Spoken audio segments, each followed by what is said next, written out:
Hi there, I'm Sophia. And I'm Kristen. Welcome to The Nightly from Hatch, a slumber party for pop culture lovers. Sophia, it is so good to be with you again here in the Pillow Fort. I know, it's been a while. It has been. And I know this episode is coming out in a week or two, but I really want to talk about your Spotify Wrapped. It's my Spotify Wrapped, y'all. Give it up for me. Every year, Spotify Wrapped is a humiliation. I feel every year I feel humiliated by what it has to tell me. I have a friend who has good taste in music and every year texts and is like, what's yours? What's yours? And I'm like, you want to humiliate me? You want to laugh at me? But they told me my listening age was 74, which I don't even know what that means. I think that was a new feature this year. What is that, about 50 years off maybe, roughly? Yeah, roughly 50 years off. And it's interesting because all of my top musicians and songs were like contemporary pop music, but they give you a listening age, and it said it's because I listened to music from the 60s, which I listened to old music for sure, but it didn't seem super in line with like the rest of what they were telling me. But it ran the gambit. I saw my brother got 19, which was making me laugh, as his listening age. How old is your brother? He's 31. Oh my God. Also, I saw someone who got 81, and then one of my friends told me that her friend got 87 years old. What? I don't know. That's because it said I'm 74 because I listen to music from like the 60s or something. So I'm like, she's listening to music from like the 40s. But wow. I don't know. This is so wild to me. I think of you as so young and hip and on it. And not that you can't be young and hip and on it and in your 70s. Obviously you can. But of course. Wow. Very surprising. It's surprising. That's it. And then I had some of it. It's just so embarrassing. Like the music that I was listening to. Give me some examples. There's this musician called Role Model. Do you know him? I doubt it. Hold on. Is Role Model the one who always brings up somebody on stage for that one song? Yes. And you know how I discovered Role Model? How? So, Sophia, you and I live in Brooklyn, and you know the big Paramount Theater that's in Brooklyn? There was one day I was walking past the Paramount Theater, and I think it was like 2 p.m, and people had their sleeping bags and folding chairs out. And I'm like, oh my God. Are people literally sleeping out for a concert at the Paramount? What is it? Wow. And I asked somebody online, and they said, Role Model. And then I went home and I Googled Role Model because I didn't know who Role Model was. And then I went down a rabbit hole. I'm like, oh, okay. Oh, I know that one song. Okay, all right.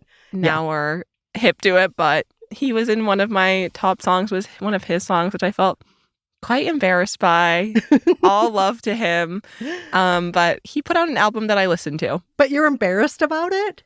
Don't be embarrassed. I don't feel like I thought the album was that good, but I just listened to it a lot, I guess. Okay. Is what happened.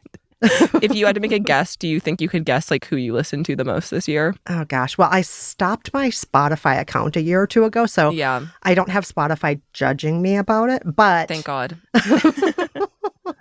I feel like I'm that person who's always like 2 years behind on music. So I'm like, oh, what songs have I recently sung along to?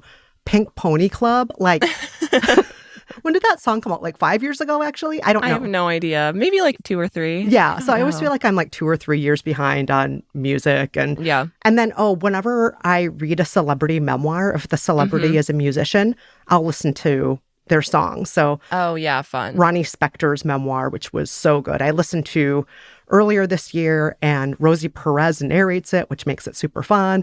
But then I listened to a bunch of Ronnie Spector, so that's 60s music. Okay, so maybe you would have gotten 74 also. Yeah, you and I just would have been Golden Girls together, Sophia. Yes, exactly. We just need one more. So I think I listened to everything from like 3 years ago to the 60s, I guess. Yeah, same as you.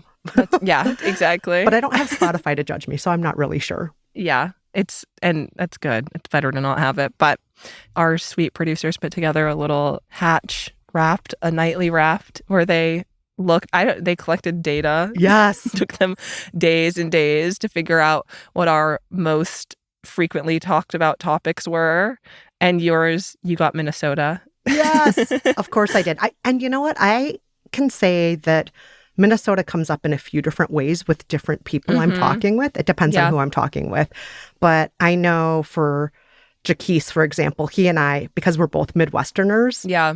He's from Chicago. I'm from Minnesota. So it comes up every once in a while when we're together. Actually, more than every once in a while. We just like vibe on our Midwesternness. So look, there's lots to talk about. Yeah. So that happens.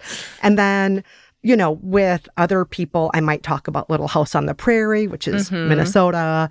In other cases, it might just be catching up on where I've been, and I go back to Minnesota at least once a year. So yeah, Minnesota comes up a lot. And with you, Sophia, your hatch wrapped number one topic is surprise, your cats. Of course. I talk about them all the time. I was thinking about them. We love your cats around here. I literally was just thinking, I was like, just love talking about them. I love thinking about them.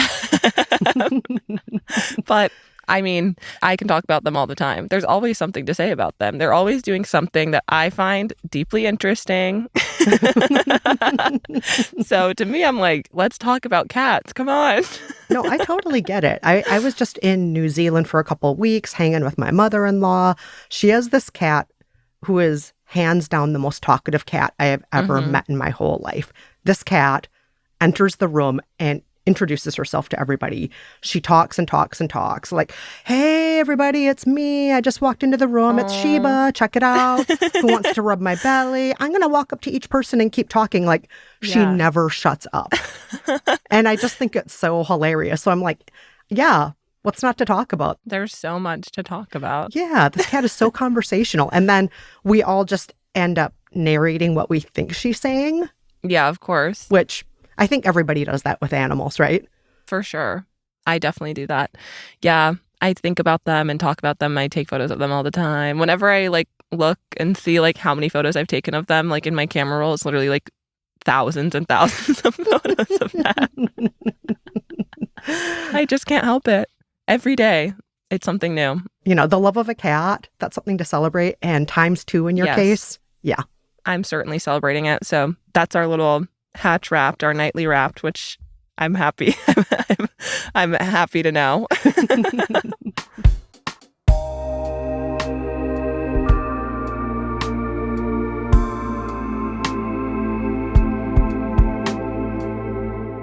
Tonight we're going to play one of my favorite games or activities that we do on here. So I'll start with a question. I'm wondering, Kristen, if you've had any memorable dreams lately. We're doing amateur dream interpretation, aren't we? Yeah, we are. I love it. I love it. All right. So here's a dream I had very recently. I dreamed I was hanging out with this very famous woman. She was so famous and she was so nice in real life. You know, you kind of hope that famous people, when you meet them, will actually be nice. Yeah. She exceeded all expectations. And maybe the reason she exceeded expectations is because for the life of me, I could not place who she was. I just knew I was hanging out with someone very famous. And it was so embarrassing because I'm like, I know I'm with somebody who's huge, but I just don't know who it is. And she and I were hanging out and people were coming up to us left and right. And every time she interacted with a fan, I would, you know, listen closely, hoping that I would get a clue to who she actually was. Like, is somebody actually going to say her name? Is someone going to say, like, I loved you in that one project or that movie? But nobody ever would say anything specific. They're just like, I love you. And so, yeah, I was really embarrassed about it. And when I explain what she looked like, I don't think you'll know who she was either because this is such a generic description. Okay. All right. So she was white with blonde hair, middle-age-ish, maybe late 50s. Okay. And she had kind of a soft, huggable body type. Okay. And maybe she was 5'5" or 5'6". And isn't that like the most generic description you've ever heard in your life of a 59-year-old white woman? But she had a magnetism about her. Oh my God, she did. There was just some sort of sparkle about her. And when she smiled, she just lit up the whole room. And I cannot for the life of me figure out who she was. But afterward, when I woke up, I just did this Google search for like 59-year-old blonde white women with soft bodies. Like I did it like this kind of search. And they're just like a million Of course. stock images of all these women who look exactly the same. So I don't know Yeah. who it was. Do you think she's a real person or that your brain just invented someone new? I'm not sure. I don't know if my brain does invent new people, honestly. I feel like my brain sees something Yeah. sometime in my life and just remembers it. And the thing my brain sees might be someone sitting on a plane with me. It might be somebody on TV or in a print ad. It could be anywhere. But I don't know who this was, but I kept thinking maybe it's like a home shopping personality because she had that vibe. If you know what I mean by that vibe? Yeah. Like there wasn't anything edgy about her. Yeah, totally. And she didn't seem like the energy of Angelina Jolie or anything like that. She just was like, nice, approachable lady. Yeah. Well, they say, like, I don't know how, in my mind, I'm like, this can't be true, but it's one of those things that you always hear, which is that they're like, you can't dream a new face. Like, it's just, you know, have you heard this before? It's like, it's someone you've seen before. Do you know that? I believe it. I totally believe that because I don't even know how I would personally make up a new face. That's true. I can make up a new face, but then it's like, that's someone. Oh, can you? Sure, but I'm just toggling. I'm doing like Mr. Potato Head or like Sims in my head. I'm like toggling through all of the like different features. I'm like, okay, I've made a new face. Okay, all right. Somebody with a nose that looks like this and somebody with eyes like this. And okay, that's a face. But I still feel like I can't quite do it unless I have the options first. Like you said, like Mr. Potato Head, like here are some things to staple onto here. To work with, yeah. Yeah, exactly. Okay, interesting. Yeah. Well, to me, my initial reaction is that I'm like, she's part of you. I'm like... I would love it if she were part of me because she was so sweet and lovely and delightful. And like I said, huggable. There was something about her that was just so huggable and no pretension.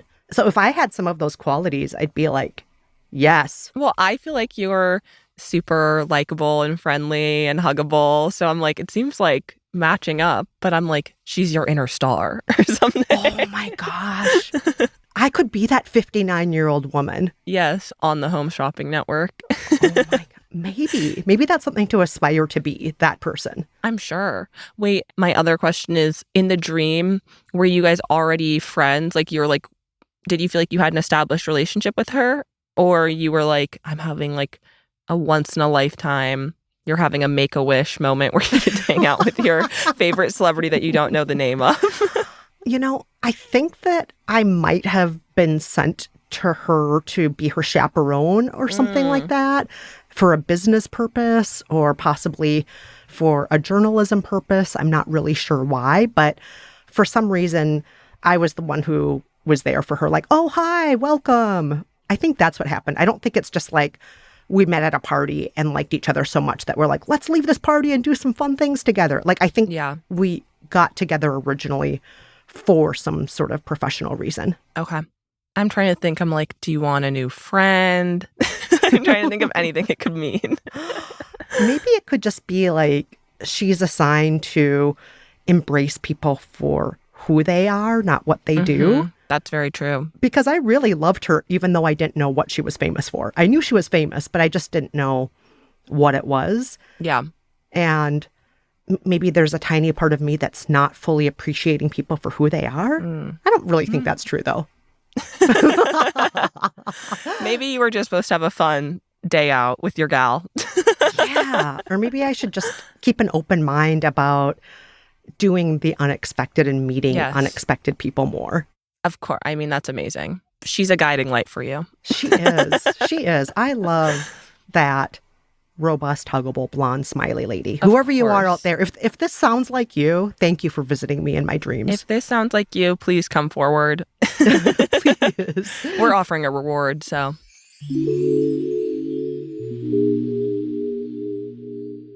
Well, this actually reminded me of a dream that I had that I can share. Oh, yes. It's not as detailed, but as you were saying, I was like, okay, I think I have one to bring. And because it was about a celebrity, but I know who it is. Okay. I know who it is. I had a dream that I fell in love. Well, we fell in love with each other. Okay. It's not one-sided here. This is not unrequited. Okay. We met and we fell in love, and it was Selena Gomez. I love Selena Gomez. I don't even have that strong of like an affinity for her. Like, in fact, sometimes I watch Only Murders in the Building and I'm like, something's going on with her and I hope she's okay, is how I feel about her sometimes. But which is kind of like really fun. It makes it funny that I had a dream that we met and like fell in love. I feel like we were in like a Sprinter van, like one of those vans that they like ferry you like to like events when you're like wearing a big gown or something. Oh, yeah. I feel like the whole time I was like trying to have more alone time with her and stuff like that. And like people kept like interrupting or whatever because she's obviously incredibly famous. She has a business to run. She has projects to act in, mind you. Mm-hmm. But I did have a dream that we met and we fell in love, which was really funny because I don't have those feelings at all in my conscious life that like, I think she's like beautiful and talented, but I don't feel like she's someone that I see on screen or whatever. And I'm like, you and I would really hit it off. We certainly wouldn't fall in love. I don't know how much we would even have to talk about. Selena Gomez and I had to sit down. Well, normally when you develop crushes on people, they don't normally look like Selena Gomez. It doesn't have anything to do with how she looks. I'm just like, vibe-wise, I don't think we'd have much to talk about. I feel like when I have a crush on a celebrity, I'm like, oh, they seem really like funny or something, or maybe someone I admire their work more, usually something like that. Mm-hmm. And with Selena Gomez, I'm not trying to rile up any Selena Gomez stans. I think she's an incredible at everything she does. Mm-hmm. Like I just watched that. Have you seen the movie Sorry Baby? Do you know this movie? No, I haven't. Really good. Highly recommend it. But it's made by this person, Ava Victor. And she wrote it and directed it. And I'm like, oh my God, I have a crush on her. The movie's so good. She's so good at acting. And I'm like, I want to make something like that. I feel like when I develop a crush on a celebrity or someone, I'm like, oh, they made something really good. And of course, Selena Gomez has made very good things, but not stuff that I feel like I want to make something like that. But something inside me was just, maybe this was honestly the time when I was watching Only Murders in the Building and she just kind of pierced my subconscious. But something inside me was telling me that we would be a great pair. But you know what? I'm just going to say you might be a great pair. And let me tell you about a few of the reasons why I actually really like Selena Gomez. Please. So one of them is I have such a warm feeling in my heart for anybody who is legit rags to riches. Somebody who was not a Nepo baby. Somebody who didn't come up into the industry because their dad bought them an $8 million music contract or whatever it is, you know? And Selena Gomez is legit rags to riches person. And I love that. I find that so admirable and so rare in the entertainment industry. Of course. And I also like that she takes professional risks. I think a lot of people wouldn't appear in both Princess Protection Program and Amelia Perez in their lifetime. Very true. And you can say that. You can say that. Confession, I like both of those movies. I know not everybody likes both those movies. I definitely like both of those movies. No, I will say I don't think I liked Amelia Perez for the reasons that I was supposed to like it, but I laughed through the whole thing. So did I. I thought it was rollicking. I know. It was really funny. Yeah. There were so many points where I was just like, oh my God, this is too much. This is too much. Yeah. I did recommend that movie to a lot of people. I was like, I wouldn't say it's good, but I would say you could watch it with your friends and have a really good time. That's exactly what I did. Yeah. A friend invited me over and said, let's watch this. And we laughed our heads off. I know. All night. We had so much fun. And yes, again, Princess Protection Program, worth watching, folks. Very good. I know. Wait, I should rewatch that. You said that and it like shot me back. I was like, oh my gosh, I need to watch that. I used to love that movie. Oh, of course. Me too. Yeah. Let's see a princess have to live in the wild, essentially, like in cowboy world. Yes, please. I need it. It's so good. So yeah, those are a couple of reasons I think Selena Gomez is great. Also, just very pretty. Nice to look at. She's stunning, of course. Yeah, beautiful to look at, but also, like I said, taking those professional risks. Yes. Living that rags to riches dream, working hard. And yeah, so that's why I think maybe you two, maybe you would hit it off in real life. Maybe if, God forbid, her relationship and her beautiful marriage to Benny Blanco doesn't pan out, I can figure out a way to get connected to Selena Gomez. Oh my God, that's just giving me a flashback to the dream interpretation we did a while back, Sophia, where Benny Blanco was in the bathroom and I ran into him and he was really nice. Do you remember that? I forgot that. We're like simpatico. We're on the same wavelength. We are dreaming within the same universe for sure. I think so. Yeah. And no shade to Benny, but Sophia. Well, let's say Selena falls for Sophia. I'm applauding that as well. We're all. It could be a beautiful matrimony. Okay. Well, Kristen, I think I'm a bit tuckered out from all the dream talk. Now I have a lot to dream about. My impending relationship with Selena Gomez. And I'm going to turn into, and maybe I'll have a part 2 to my dream and find out who the celebrity is. Yes, we'll get to the bottom of it. Good night, Kristen. Good night, Sophia.